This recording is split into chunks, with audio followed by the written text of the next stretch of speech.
Après, sur ce relativisme, qu'est-ce que je pourrais dire, moi, à quelqu'un qui me dit, moi, j'adore Marvel. Bah, pour prendre cet exemple, on va s'en tenir là, parce que c'est un exemple un peu canonique comme ça.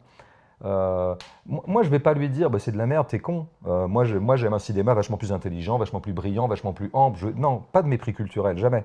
En revanche, je peux lui dire, je note objectivement que ton goût n'est pas très original. C'est tout.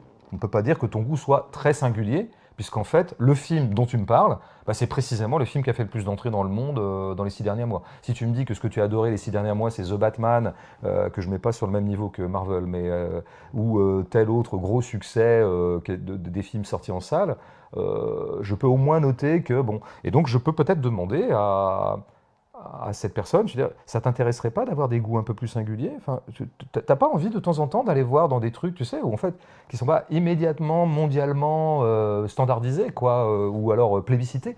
Voilà, c'est sur cette corde, moi, que j'essaierai de titiller les gens. T'as pas envie d'être un peu original?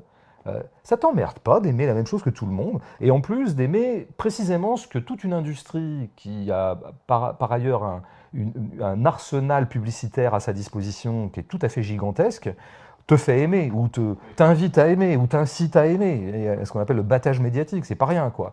Bon, est-ce que tu n'aurais pas envie de te singulariser un petit peu, quoi, voilà, et moi, bah, si tu veux, j'ai deux, trois noms à te proposer. Alors, rassure-toi, là, on ne pourra pas te soupçonner d'être banal et d'être une espèce de petit rat de laboratoire à qui on fait faire à peu près ce qu'on veut, parce que je vais te proposer un film de Rabat Merzemeh, je vais te proposer un film de Sophie Le Tourneur, je vais te proposer un film de Nadège Trebal, pour parler que de français, je vais te proposer un film de Pietro Marcello. Tu vas voir, là, tu seras tranquille hein, dans ton goût, et il faudra que tu apprennes à être autosuffisant dans ton propre goût. Bon, ça c'est la première chose qu'il faut dire, ça dépend de l'exigence qu'on a par rapport à soi-même, en fait. C'est l'exigence par rapport à soi-même.